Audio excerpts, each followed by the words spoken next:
Welcome back to Kintsugi Heroes, Stories of Hope. This month, we're changing things up a little. You might not be aware, but Kintsugi Heroes hosts more than just this podcast, highlighting stories of resilience in natural disaster, hope and inspiration in the darkest times, and even more. Over the next 5 weeks, you'll get a preview episode from one of these podcasts in the Kintsugi Heroes network. Make sure to check the show notes for links to subscribe to these episodes, and if you know someone else who could benefit, make sure to share it with them as well. This week, you'll hear from Janice Newnham and her experiences of the bushfires that ravaged the Alpine area in 2019-2020. This episode is from the Kintsugi Heroes Alpine Series.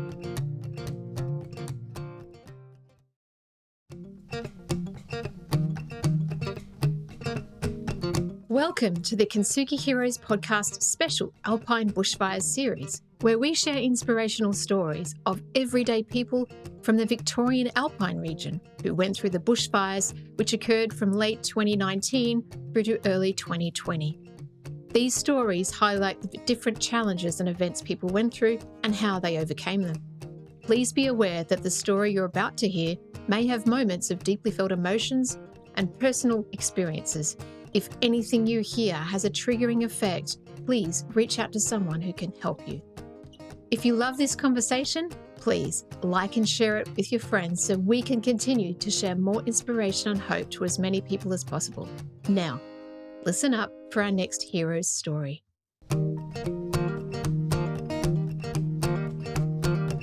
This conversation is with Janice Newnham, the first of a number of conversations I had. And Janice's story is one that pretty much floored me. Oh, look, it was just a harrowing account. But to hear her story, first-hand account of what happened on the day, the next day, how it all happened and unfolded. And the force of nature is something that is beyond our human capacity to really handle. And a bushfire is one of those things. And when her family members were so vulnerable to the fire and she didn't know what was going on, she didn't know at times what was going to happen, that's really hard to hear. And it would have just been absolutely harrowing.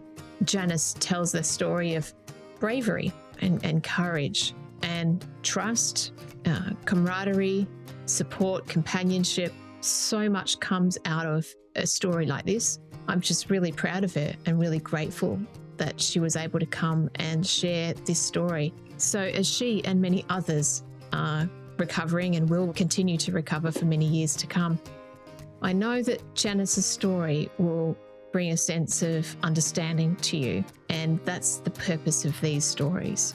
The healing starts with just a step, and Janice took that step by sharing her story, and I'm really grateful to her for that. I hope you enjoy this story with Janice Newnham.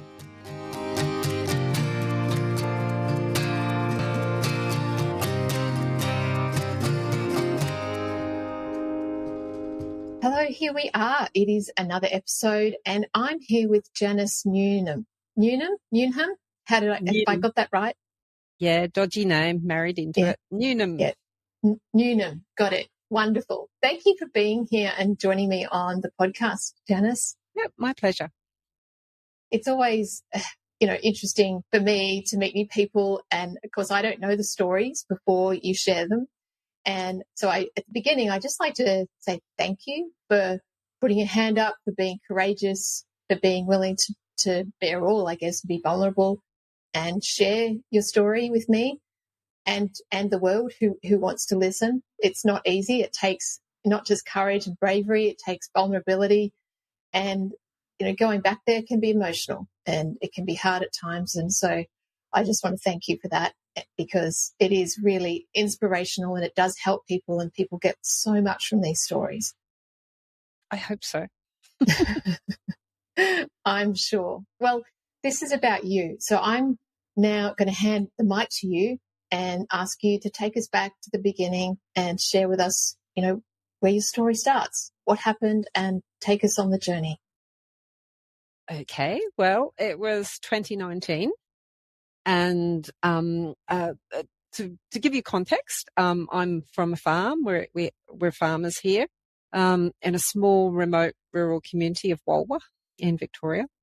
And yes, it was 2019.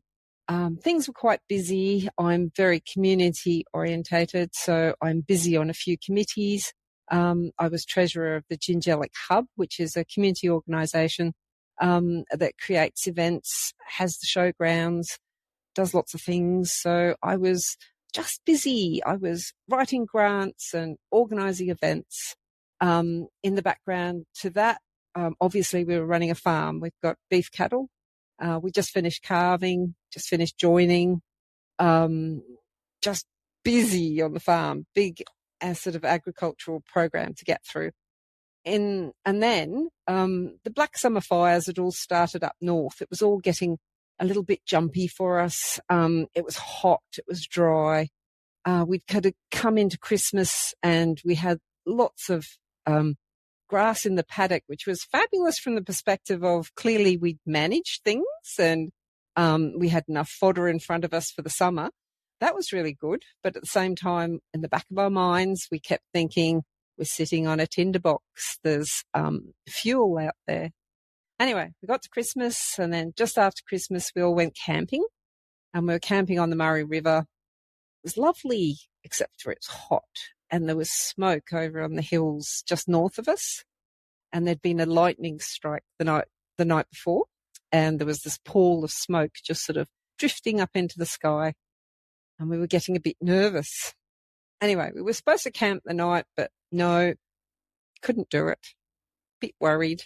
So we actually came home. We weren't very far from home, just about 6 k's. So we came home with the idea that we would just prep the house, just in case the fire got away. Wasn't going to, but just in case.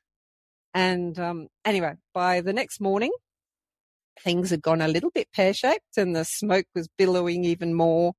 There were the Vic Emergency app was going off incessantly and telling us things about all campers on the Murray River need to evacuate now. And because I'm risk management officer as well at the Gingelic Hub, I thought I'd better go down and just check to make sure there wasn't anyone on the showgrounds, because we often have caravans and campers that stay there the night. So I went down just to check. And when I got there, there was this big burly SES fellow in very badly fitting overalls. He was about to pop out. But they were already in camp there, and they started off to create an emergency relief centre, which is basically what the showgrounds has been set up to do. And they had a catering committee already on board, and I didn't even know that. That's what camping does to you. You get out of the loop as to what's happening. So anyway, so I said, yeah, put me down for a catering shift tonight. I'll be back. It'll be fine. And I ran away and came back home. By the time I got home, my husband, Crundle, that's his nickname, his real name's Robert, we'll go for Crundle. Crundle had been called out on the CFA truck, and they were going to set up and wait for the fire to jump the river. And he just left in a hurry and said, just do whatever's necessary, prep the house. So I was left on my own, and then I called my son and told him that he had to come back from the river, come and help, which he was doing anyway, so that was fine. And then for the next couple of hours, we ran around like lunatics, and we cleaned the gutters and swept the verandas and got all the leaf material away from the house, and we put big drums of water at corners of the house just in case the hoses failed on us. We set hoses up on the roof and in the garden everywhere, and organised our valuables and things we wanted to take with us if we had to evacuate, etc. So we didn't really have time to think during all this process. We were just busy. Anyway, it got to probably around 4:00, and I got a text message from my husband to say, it's coming. You're in direct line. Just get ready. Get everything happening. Which panicked the heck out of me, but never mind.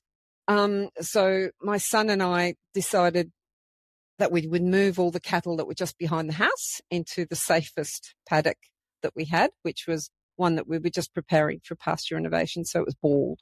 So we shunted all the cattle. We mobbed them together and shunted them all into this paddock. And then as we were coming back through the gates, we could look down on the house. The smoke plume was getting bigger. And as I was opening the gate to come through, there were these black leaves drifting out of the sky and landing on me. And it was, by this stage, the fire was probably about 7 or 8 k's away, but we were getting charred leaves falling on us, which was frightening. So anyway, so we came back down to the house and we could see already that my husband was on the bulldozer and he was cutting a break around the house. And when we came into the driveway, the next door neighbour, who's an absentee farmer. They have a big property up the road, but they have other properties which they live on. So he cruised in the driveway and he said, they've got Arab horses. And he said, I've got to get the Arabs into the yards so they'll be safe. Can you come and help me? They're going a bit berserk. So Sasha and I hopped up there, one on the ATV, one on the side-by-side, and we went to help.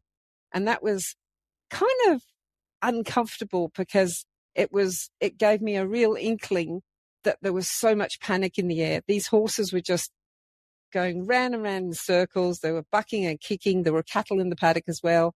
They were splitting up the cows from the calves. There was bellowing. It was just awful. But either way, we couldn't get the horses into the yards. And in hindsight, it was just as well we didn't because they were actually safer in their very well-grazed paddock. Anyway, so we gave up on that. We came home. We thought we'd have a quick bite to eat because it was looking like everything was going pear-shaped and we probably wouldn't get near food again for a while. So we had a quick barbecue and we were sitting on the picnic table near the road, just watching the smoke plume get closer and closer. And by now you could see flames just in the hilltops, just opposite us, which isn't very far away. And then the flames got bigger, and then we had fire trucks rushing past us with red and blue lights going and sirens, and the angst just grew. And within minutes, the flames were just boiling off the hill, coming down behind where all these horses were. My husband and my son whipped up in the ute, which had the spray unit on the back. They thought they would just go and try and put out the spot fires as they came down onto the next door neighbour's property.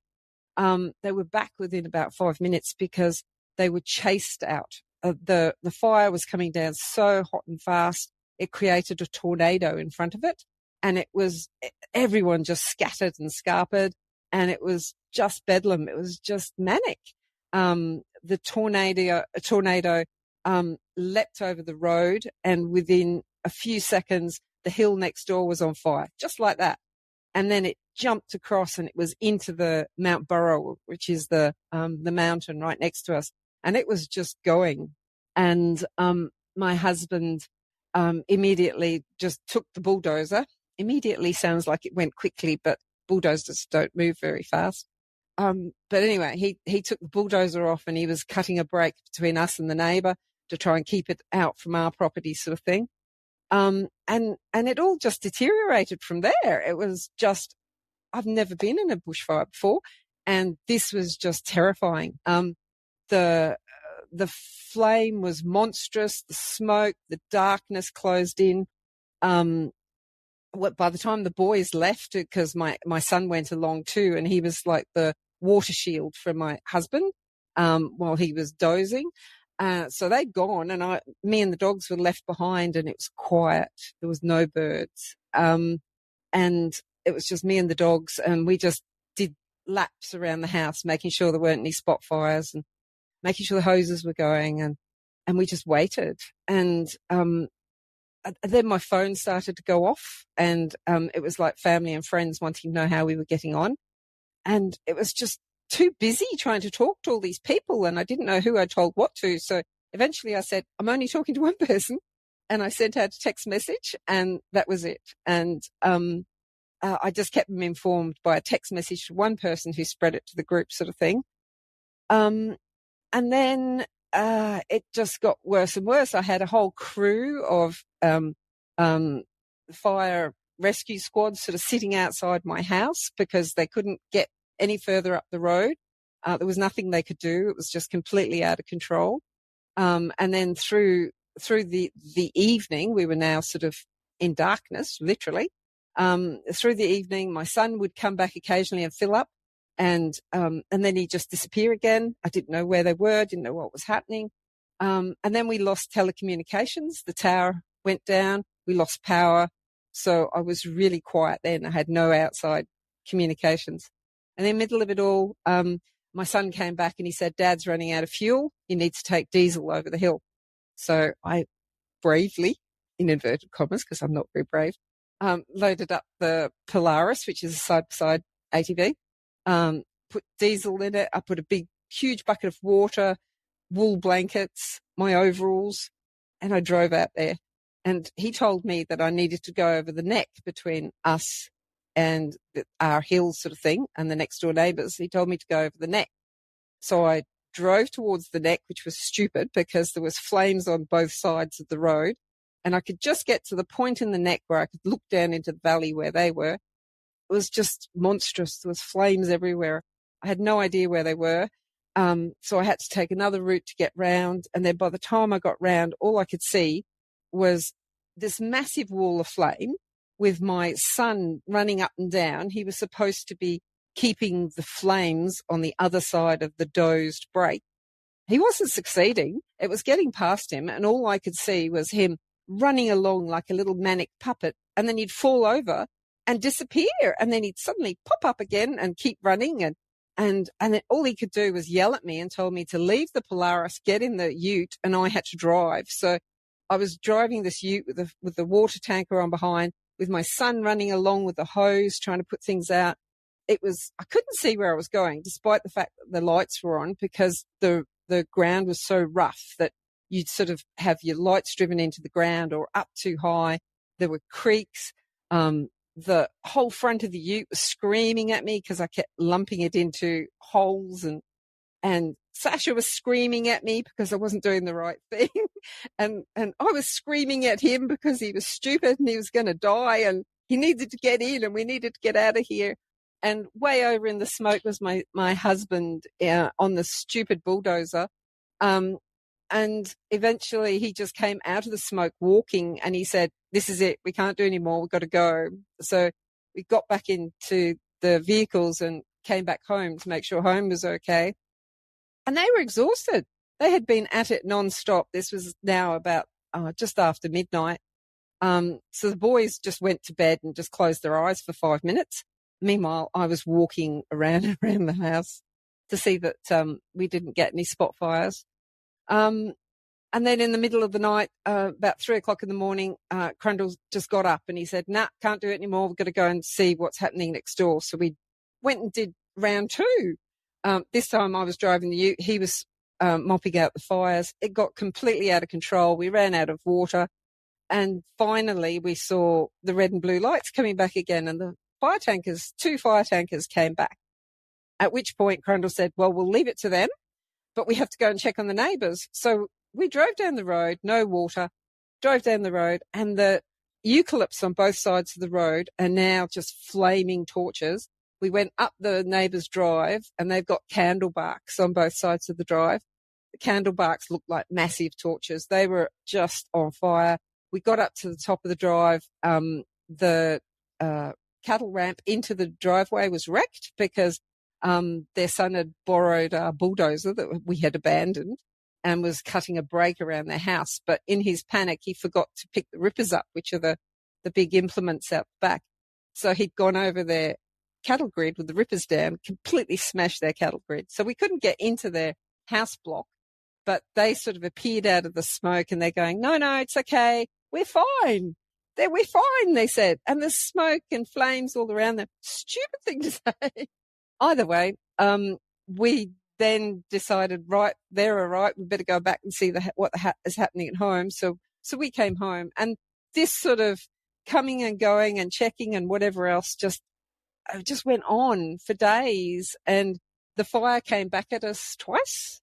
At one stage, I just couldn't do it anymore. It looked like the flames were going to get us.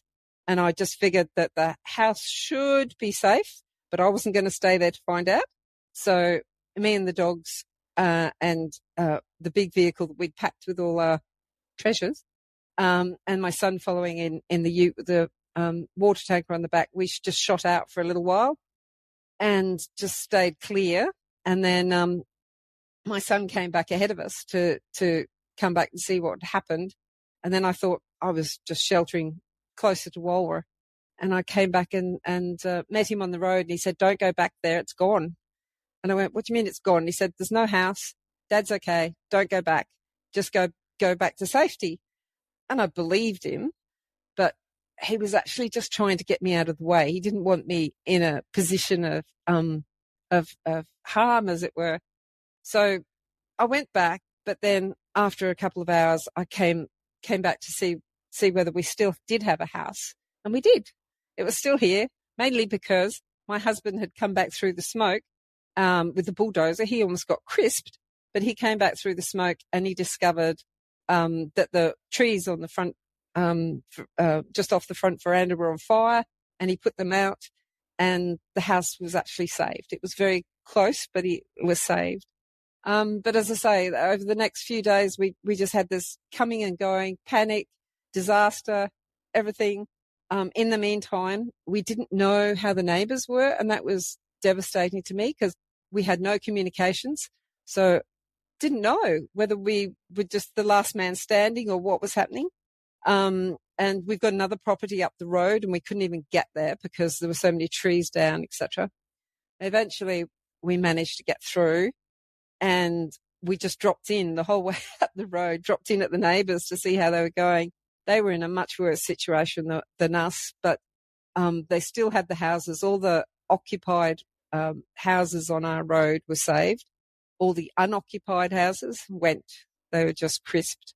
So that was pretty devastating, but all our friends were still alive, and that was amazing. So, yes, so effectively, I was in the middle of the bushfire, and no, I'm not very brave, but we got through. Wow. Where to start? I've got you describe your story so well and vividly, and I've just got the visual, right, matching your story as you're going. Your husband must be one brave, fearless man.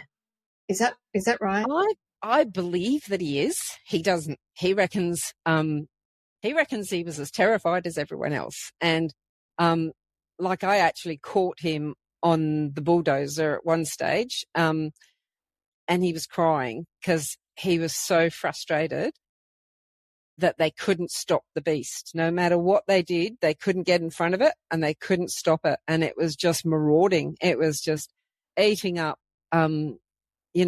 good pasture. It was killing animals. It was destroying infrastructure. And he was frustrated with the CFA because hierarchy wouldn't listen to them as mere underlings. They wouldn't follow the local knowledge, as it were.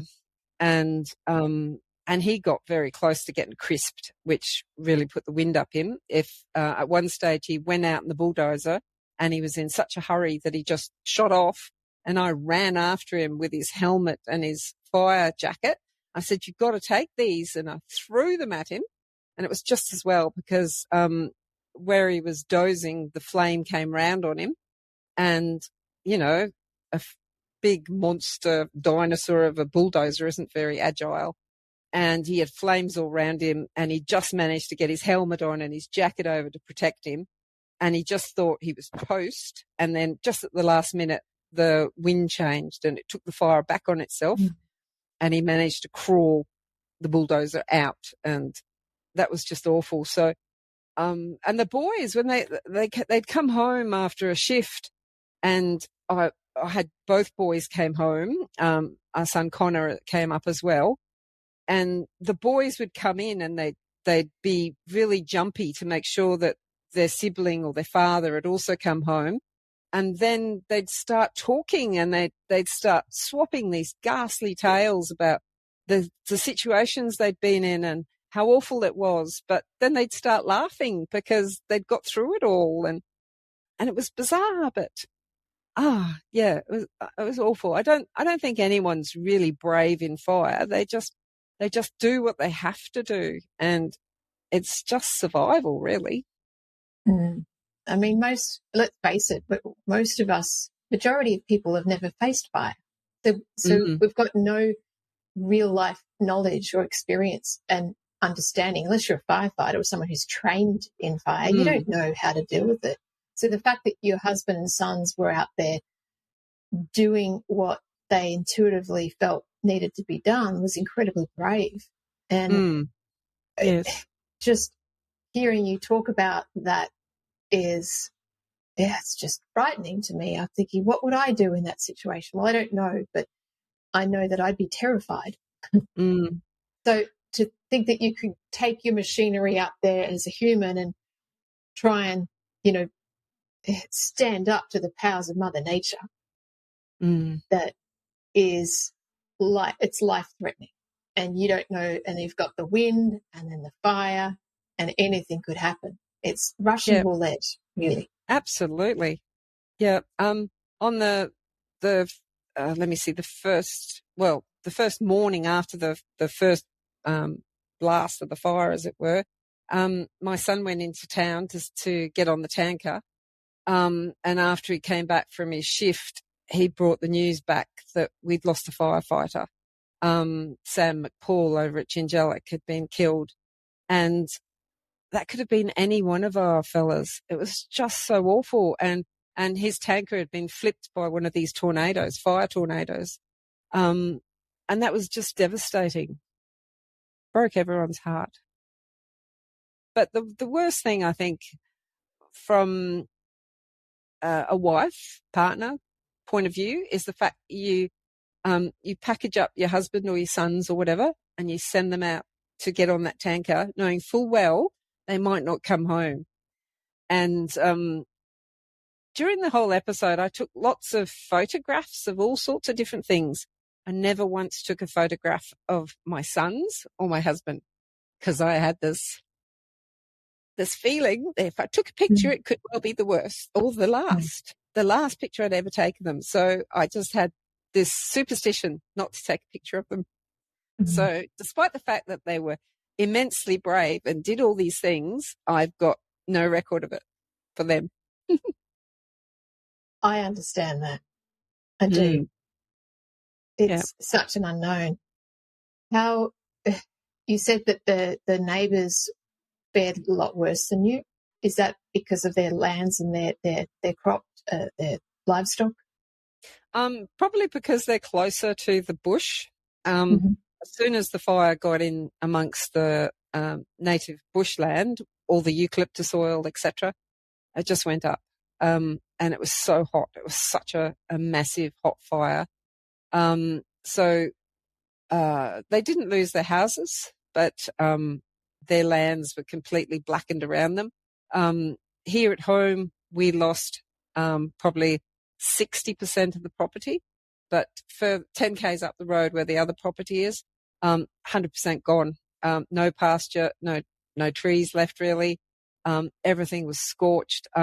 My husband's family house, their farmhouse up the road, was gone. His grand's flat was gone. They were no longer resident there. But all his family treasures and memories were in those houses, and that broke his heart too. Did you lose a lot of animals? Surprisingly, no. I've come to the conclusion that cattle are very good at tap dancing.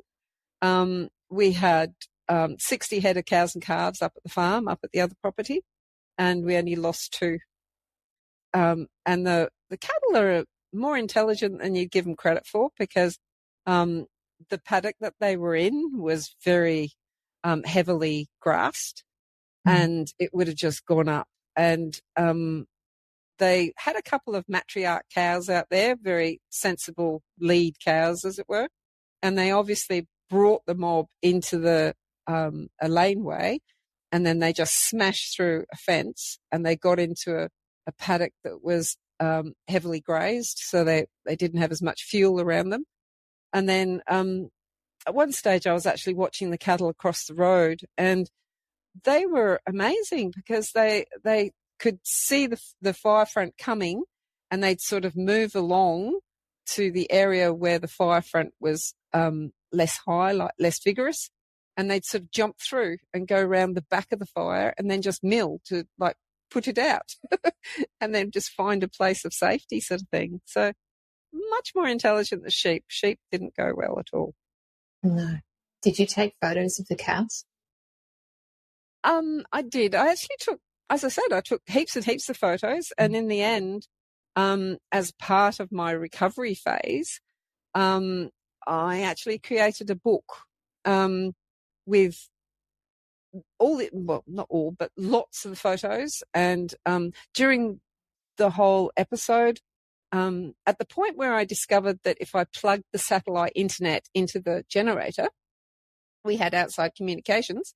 I actually started writing a blog post on Facebook so that I could get the information about how we were and how we were traveling to family and friends quickly, all in one go. And afterwards, I accumulated all these blog posts into a book and connected it all with narrative and these photographs. So we do have a record of the experience, but no pictures of kids or Crundle, I'm afraid. Well, I mean, the memory's not going to go away anytime soon. It's life-changing, right? It's one of those that will stay with you forever. Mm. And now that you've talked about recovery, so tell me, what was it like after the fire was out or had gone? Obviously, it would have been a strange feeling in the town. Tell me about the days after that and how you individually, maybe collectively, got through those first days and weeks afterwards. Yeah, it was quite interesting because my book is called From the Inside, and the reason why it's called that is because I was isolated. I felt like I was inside the fire, inside the whole event, and I couldn't get out. And I had to communicate to the outside world, as it were. And the reason for that is because the police put up roadblocks on either end of our road, and they would not let residents leave, or they could leave, but then they wouldn't let them come back in again.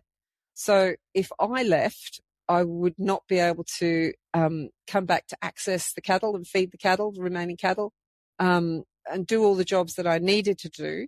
So I actually stayed on farm or up at the other farm, just moving between the two, for a period of about, 8 days. I didn't get off farm.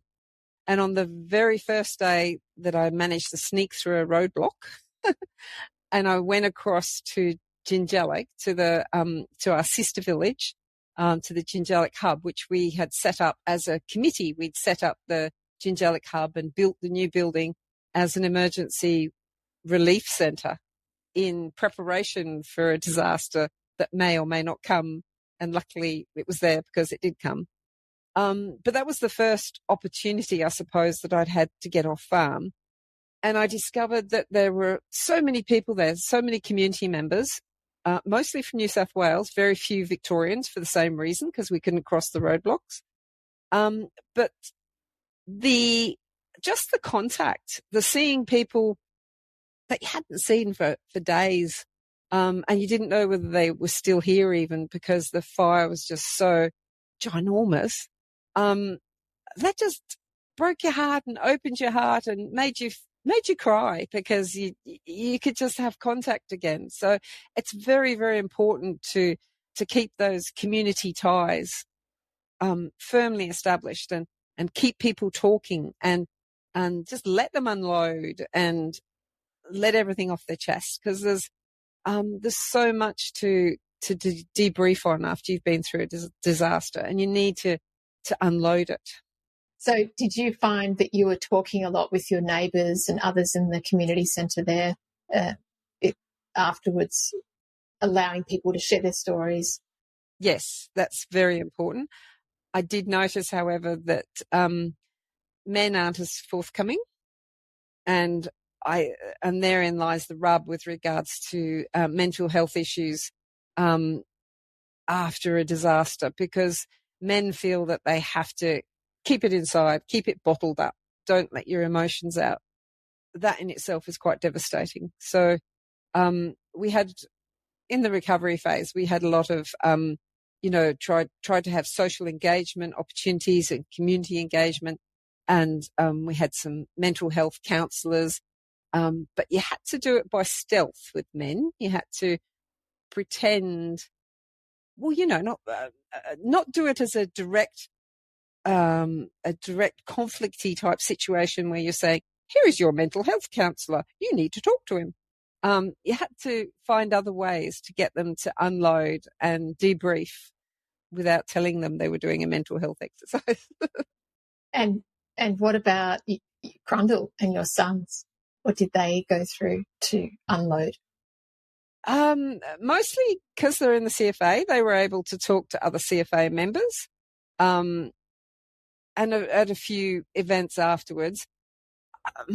I'm a bit worried about my children because they don't live with us anymore. So basically they came up here, did their heroics, and then they went home again. So they weren't as exposed or didn't have the opportunity to do all the debriefs and have all the support. So, but at the same time, I think kids are much more resilient than you give them credit for, and they seem to have bounced back okay.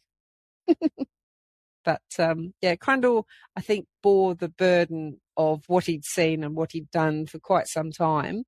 One of the things that has become a bit of a problem for us is that I've become a little bit don't want to let go, and I want to know where everyone is all the time. And I think that's related to the fire. I've become a stalker.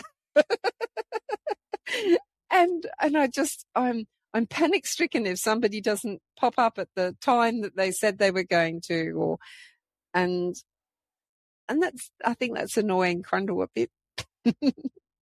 But I suppose it's to be expected.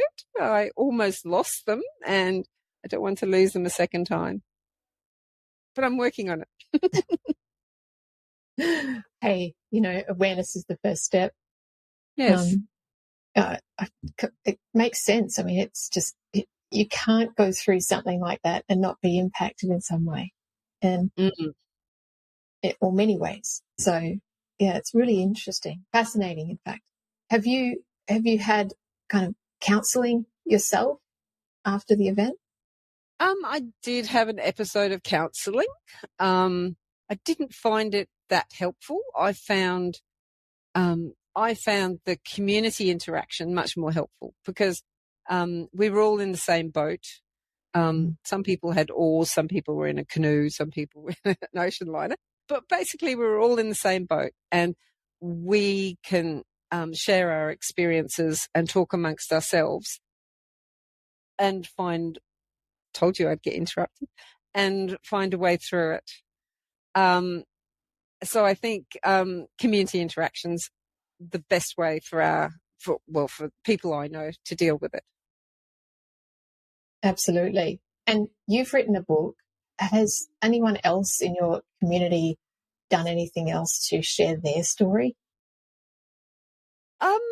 I believe that up in the Upper Murray, there's a couple of people that have done photo books and similar type of arrangements. I know that there was a children's book that was written about a little lost dog, which was quite useful to explain it all to children and give children some hope as well, because the little dog was found in the end, etc. But I think I'm one of the few that has written a book that became commercial, I suppose, because I self-published and it went quite far afield. So, yes. It's lovely and nice to hear about the happy dog endings as well in that story. It's great for children. I mean, children would have a completely different experience as well. Yes. And that's a whole other story.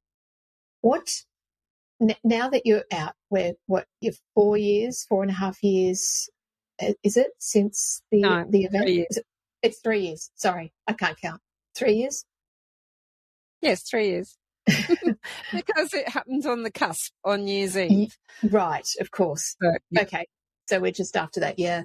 Are there Do you have any trigger moments where you go to parts of your property and you look out and then something triggers a memory and you look at it and you just Yes. visualize Yep, there are several. I didn't think, I thought that I got over it. I thought I was doing really well until we had some windrows of dead trees that we needed to get rid of, and my husband set fire to them.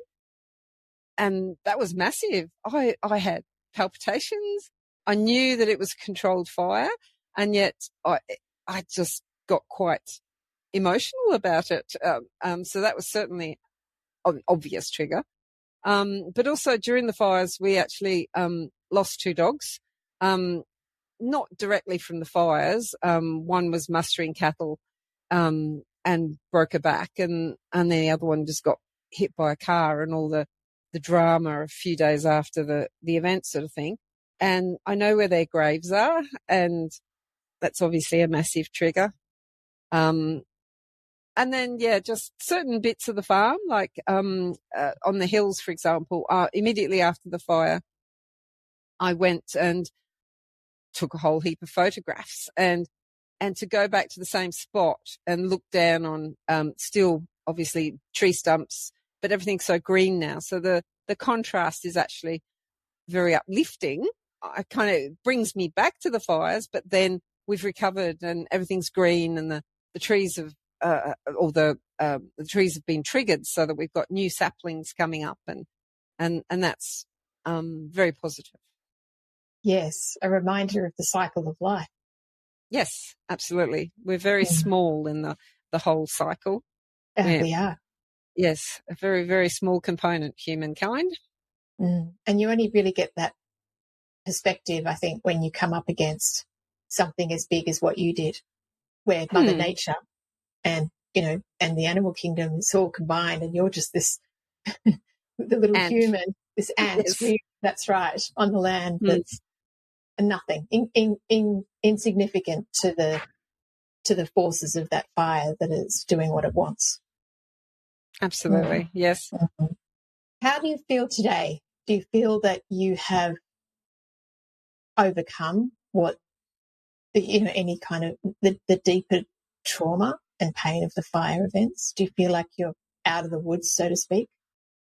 Well, I did think so.